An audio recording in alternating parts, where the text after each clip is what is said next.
For the first time in National Geographic magazine's 136-year history, a cover story has been both written and photographed entirely in India by an Indian and centered on a uniquely Indian phenomenon.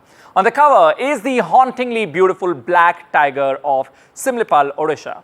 Behind this extraordinary image is not just a photographer, but a scientist turned storyteller whose lens bridges research, conservation and public imagination. Today, I'm joined by Prasenjeet Yadav, the man who tracked, waited for weeks to give the world a once-in-a-lifetime glimpse of one of nature's greatest rarities. Prasenjeet, a very warm welcome and congratulations on your achievement. Can you take us back to the moment when you first spotted the black tiger? What was running through your mind? First of all, thank you so much for having me here. This story is about black tigers, and it's on the cover of National Geographic. But it runs deeper, and it's beyond just black tigers. It's about collaboration between scientists and managers in trying to understand why these tigers are black, and at the same time addressing that issue. So I spent close to 120 days, and when I first time saw this tiger, for a moment, I didn't believe it. I was like, this looks very different. And although I had seen some camera trap photos of it before, seeing it in front in flesh and blood was just a phenomenal experience. It's hard to express in words. Can you explain what was the daily grind in Simlipal really look like for you? For me, it was being in the forest with the forest managers and rangers and just...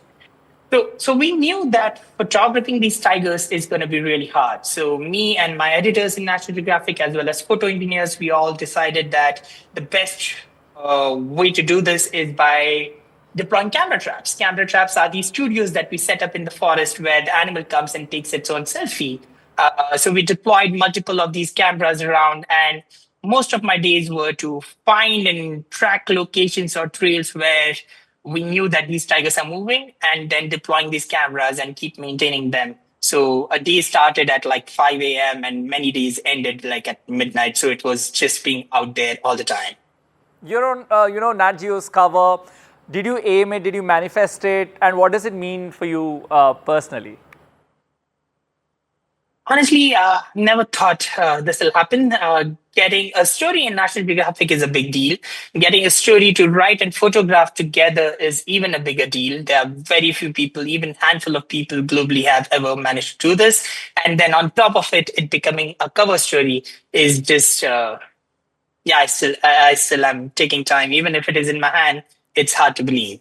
And if you had to describe your black tiger photo in just one word, what would it be? Magical. And on a lighter note, if the black tiger could speak, what do you think it would have said to you following, being followed, by you for weeks?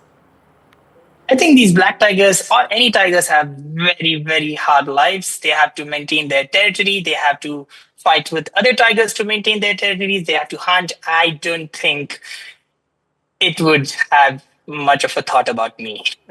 It'll be busy securing its own landscape. Right, that's a tough job. And one trait of the black tiger that you would want in you? Oh, I think I'm already as shy as the black tiger. I'll do this and I'll vanish into my forest again very soon. That's good to hear. But lastly, is there any one struggle, any challenge that you now look back at and maybe it helped you achieve what you have? But why I'm asking this is because this can be an inspiration for a lot of artists who are aiming to make their mark. Any one struggle that you're reminded of right now?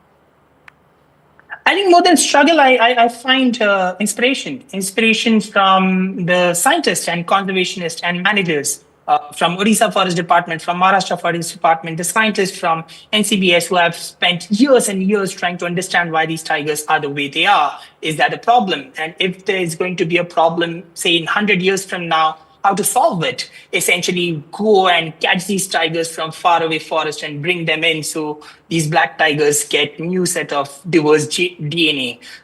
So I think it was inspiration, and I would recommend everyone to keep looking for inspiration because that becomes the biggest strength in telling stories that you want to tell. Last question, what would you tell somebody who's starting in wildlife photography?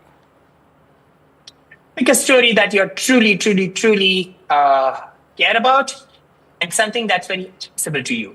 You don't have to be a wildlife photographer who can photograph only polar bears, which is very far, or tigers. You don't have access to the ant in your house and the butterfly flapping its wings around and the bird that's chirping in your window. They're all wildlife. So try and tell stories of species that are in your backyard. Learn the skills of photography and storytelling, and someday you will also get an opportunity to tell the story of your own black tiger. Lovely. As you expressed that you are shy and then you're waiting to go back to your forest, we'll leave you there. Thank you very much for sharing your insights, and of course, many congratulations on this achievement. Thank you so much. Thank you for having me. Thank you. This is Arun Singh signing off for NDTV.